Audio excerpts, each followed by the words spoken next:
एक ये प्रश्न रहता है कि यूपीएससी का जो पेपर है एग्ज़ामिनेशन हॉल में जब आप बैठते हैं तो किस तरीके से आपको अटेम्प्ट करना चाहिए। क्योंकि क्या होता है कि हम लोग बहुत सारी पढ़ाई कर लेते हैं और पढ़ाई के बावजूद भी वहाँ एग्ज़ाम में क्योंकि प्रॉपर तरीके से एग्ज़ामिनेशन का मैनेजमेंट नहीं हो पाता है, एग्ज़ाम का मैनेजमेंट नहीं हो पाता है और वहाँ से फिर हमसे मिस्टेक हो जाती है और इससे फिर वो एग्ज़ाम के हॉल में हमारा जो परफॉर्मेंस है वो भी काफ़ी अधिक अफेक्ट होता है। तो ये बहुत ज़रूरी है, ये बहुत इम्पोर्टेंट बन जाता है हमारे लिए भी कि एक तरीके से जिस चीज़ के लिए हम प्रयास कर रहे हैं, जिस भी एस्पेक्ट के लिए हम प्रयास कर रहे हैं तो अपने आप को उस उन सारे एस्पेक्ट के लिए जो है तैयार रखें, ये बहुत इम्पोर्टेंट हो जाता है।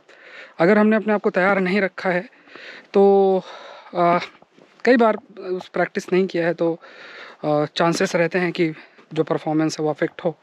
तो इसके लिए क्या बात का ध्यान रखना है, देखो जब पेपर को अटेम्प्ट करना है तो पेपर को अटेम्प्ट करने के लिए आपको ये इंश्योर करने की आवश्यकता है, आपको ये इंश्योर करने की ज़रूरत है कि अ, जब आप पेपर उठाएं, यूपीएससी के पेपर देने जब जा रहे हैं, बैठे हैं टेबल अपने चेयर पे बैठे हुए हैं और जब भी अपना पेपर उठाएं तो ये मन में बना के रखना है कि स्टार्टिंग के जो 5 मिनट्स हैं वो 5 मिनट्स आपको देने हैं। एटलीस्ट 5 मिनट्स तो नहीं, 3 मिनट 4 मिनट, 3-4 मिनट में आपको ये देना है कि पूरा पेपर का पेपर गो थ्रू। जैसे मान लीजिए आपका सेट ए है, बी है, सी है, डी है, कोई भी सेट हो सकता है। अब अगर आपका सेट वेरी करता है तो हो सकता है स्टार्टिंग में आपकी इकोनॉमी का क्वेश्चंस हो, पॉलिटी का क्वेश्चन हो, 3-4 मिनट्स में आप वो देखो कि आप किस पैच में अच्छे, क्योंकि क्वेश्चंस जो होते हैं वो एक साथ होते हैं पैचेस में। जैसे इकोनॉमी के एक साथ 8-10 क्वेश्चन आपको मिल जाएंगे, पॉलिटी में ऐसे ही आपको क्वेश्चन मिल जाएंगे। पलट के फटाफट ये देख लो कि अच्छा मेरी पॉलिटी अच्छी है, मेरी इकोनॉमी अच्छी है, मैं इस सब्जेक्ट में अच्छा हूँ, तो ठीक है पहले उन क्वेश्चन के पैच को उठाओ और शुरू करो वहाँ से। तो ये शुरुआत करनी है। स्टार्टिंग के 40-45 मिनट्स में फटाफट उन क्वेश्चंस को मार्क करो। जैसे मान लो एक क्वेश्चन 1 आपको आता है, उस क्वेश्चन 1 को अगर आपको आता है तो ये देखो बहुत अच्छी जगह है। तो क्वेश्चन 1 अगर आपको आता है तो उसको मार्क किया, टिक किया। क्वेश्चन 2 नहीं आता है, डाउट है, स्टार लगाया। क्वेश्चन 3 बिल्कुल भी नहीं आता है तो उसमें आपने गोला लगा दिया। इससे क्या होगा कि पहले राउंड में उन क्वेश्चंस को आपने जो है अटेम्प्ट किया जो आपको पूरे तरीके से आते हैं, पूरे तरीके से क्वेश्चंस आते हैं। इससे क्या होगा, एक कॉन्फिडेंस बूस्ट होगा। एक बार जब क्वेश्चन एक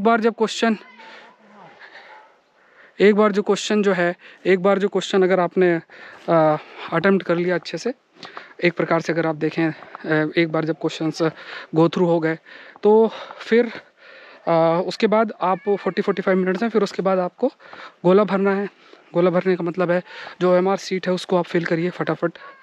फिर उसके बाद लगभग 45 मिनट्स आपने दिए, पूरे क्वेश्चंस एक बार गो थ्रू हुए। इसके बाद गोला भर दिया। गोला भरने के बाद जो बाकी का समय जो आपके बचता है उस समय का आपको सदुपयोग करते हुए जो 1 घंटा है उसमें सबसे पहले जो स्टार वाले प्रश्न हैं उन स्टार वाले प्रश्नों को करिए। उसके बाद जब आप स्टार वाले प्रश्नों को कर रहे हैं तो साथ साथ में जो गोला है उसको भी भरते चाहिए। जैसे मान लीजिए क्वेश्चन नंबर 2 है, उसमें आपने जो है स्टार लगा रखा था, तो जब वो स्टार लगा रखा था तो उन क्वेश्चंस को जिनमें स्टार लगा रखा है उनको आपको अटेम्प्ट करना है फटाफट। अटेम्प्ट करके और साथ साथ ही गोला भरते जाएं। फिर इसमें आपको जितना भी समय लगता है क्योंकि सोचना पड़ सकता है, और फिर थर्ड सेट में आपको जो गोला भरा हुआ है जिसमें आपने गोला लगा रखा है, मतलब सर्किल कर रखा उन क्वेश्चंस को जो है वो आपको अटेम्प्ट करना है। तो इस प्रकार की स्ट्रेटजी लेकर चलना है। ये बहुत ज़रूरी है कि माइंड जो वहाँ काम करे वो बहुत ही प्लान्ड तरीके से करे। तो एक बार मैं फिर से आपको रिपीट करता हूँ कि स्ट्रेटजी जो है वो ये है सिंपल सी, कि जब आप प्रयास करें 3-4 मिनट्स में फटाफट पेपर जो है गो थ्रू हो, जो भी एरिया में आप अच्छे हैं उन क्वेश्चन के पैच को फाइंड करें, अटेम्प्ट करें, फिर क्वेश्चन सॉल्व करना स्टार्ट करें। क्वेश्चन जब आप सॉल्व करते हैं तो उसमें इंश्योर करें कि जब आप जो क्वेश्चन आता है टिक किया और उसे मार्क कर दिया, जिसमें डाउट है स्टार लगाया, जिसमें बिल्कुल नहीं पता उस पर गोला लगाया। इस तरीके से प्रोसीड करना है। फिर उसके बाद जब आपने ये पूरा साइकिल कंप्लीट की तो फिर आपको जिन जिन क्वेश्चन में टिक किया है उनको आपको एमआर फिल करना है।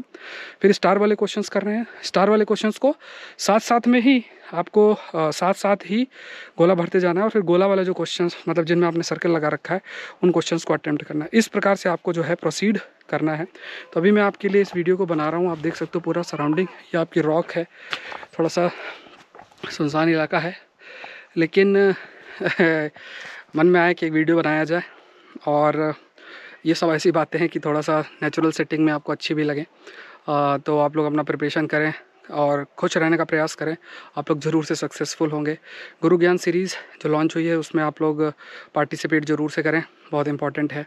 उसको देखें। आई एम ट्राइंग कि अच्छे अच्छे जो लेक्चर्स आपके सामने आ सकें, कुछ नॉलेज आपका इंक्रीज़ हो, एग्ज़ाम से रिलेटेड, एग्ज़ाम के बाहर जो भी नॉलेज है वो आपका इन्हांस हो, इंक्रीज़ हो, इस पर आप लोग प्रयास करें। और UIS चैनल को ज़रूर से सब्सक्राइब करें। अनअकैडमी से आप मुझसे जुड़ सकते हैं कोर्स के लिए, तो unacademy.com में जाना है, UPSC CSE सेलेक्ट करना है और कोड यूज़ करना है, that is SPLIVE। Code use करके आप ज्वाइन कर सकते हैं। तो ये सब चीज़ें हैं। आज के लिए इतना ही। आई होप ये सेशन आपके लिए हेल्पफुल रहा होगा। Thank you everyone, thank you.